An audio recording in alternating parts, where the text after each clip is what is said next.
Hey guys, so today I'm here with a video detailing some of my favorite tips and tricks for both buying and selling used video games.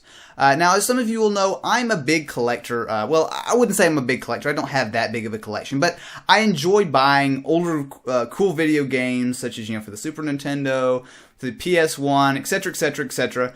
And I think I've found quite a few decent tips, especially if you're just now getting into it. That might be really helpful if you're just wanting to go ahead and start your own video game collection. So I'm going to go ahead and break this up into two parts. First part is going to be for cartridge-based games. Second part is going to be for CD-based games. Most of these tips do apply both ways, but there are a few different things that you might want to pay attention to. So anyway, the first thing is that more than likely you're going to be buying it off eBay. eBay, don't get me wrong, is a great place. You can go ahead and find all kinds of great older games that you normally would never be able to find, and usually for not that too bad of a price. However, one thing is when you're buying stuff online, and indeed this just is general advice in general, is to pay attention to what you're actually buying. So take for example this Super Mario World cartridge. It looks really good. It doesn't look like it's got a lot of scratches on it. You've got the label, all that kind of good stuff. If I saw a picture of this on eBay, this would look pretty good. However, if this was the only picture you got, you probably would not be able to see something like this. It's totally cracked up in the bottom. So that's something you definitely are going to need to keep in mind if you're buying from eBay or some other source. Be sure they include a lot of pictures, a good description, a lot of information, because really the more information that you get, in general, it's going to be the better. You're going to get a better product, you can get a better game, all that kind of good stuff. Now let's move on to cartridge-based games with boxes. Now, in general, when you buy something, the more complete it is, the better. So, if you can find a cartridge-based game with a box, that's absolutely going to increase the value, both if you're buying or selling. Now, there are different things that will kind of influence, how much money you'll be able to get or have to pay. So let's take, for example, this Space Invaders Super Nintendo cartridge. So as you can see here, the box, it's decent shape. Obviously, it's not terrible, but there's definitely some damage here. If you take a look over here, it's kind of a little dented up and everything. This is not a huge deal, and the box is definitely nice to have. But the less you have, it's going to go ahead and hurt the value. So in fact, if I open this up, you find that this has kind of been busted up some.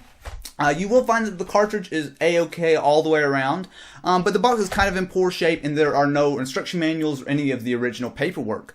Again, the game is intact, the game is in good condition, and that should be 90% of what you're looking at.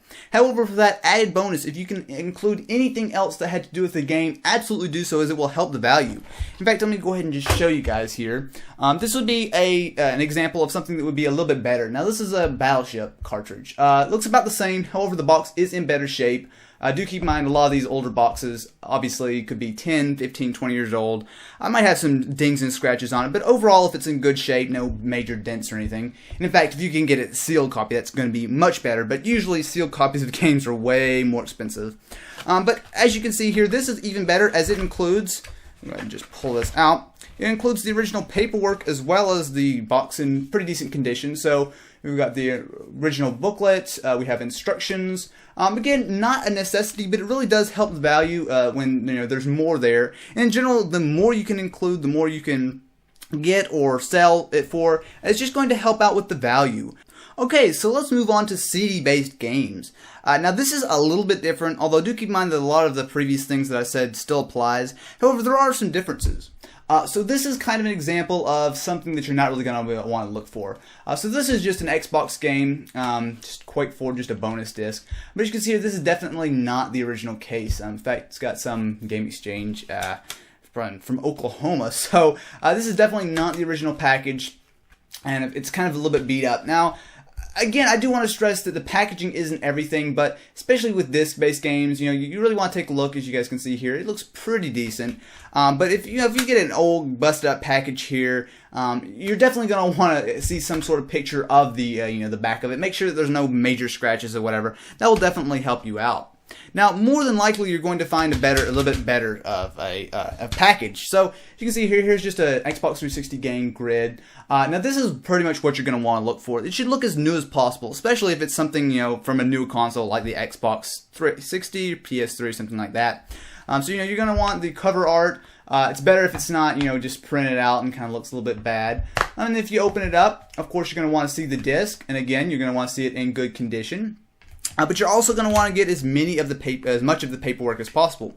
Same thing applies. It's really nice to have these instruction manuals, some of the kind of cool little tidbits here you can take a look at. So that's about it. Now, obviously, a lot of this stuff only applies to on eBay or online. If you have a local video game store that you like to buy your stuff from, you're going to have it's going to be a little bit easier for you on several ways. For example, if a game you get it and maybe the disc is scratched or the cartridge doesn't work, a lot of the times you'll be able to just swap it out for a new one. Usually video game stores are pretty good about that. However, on eBay and other stores like that, it is a huge hassle to try to return.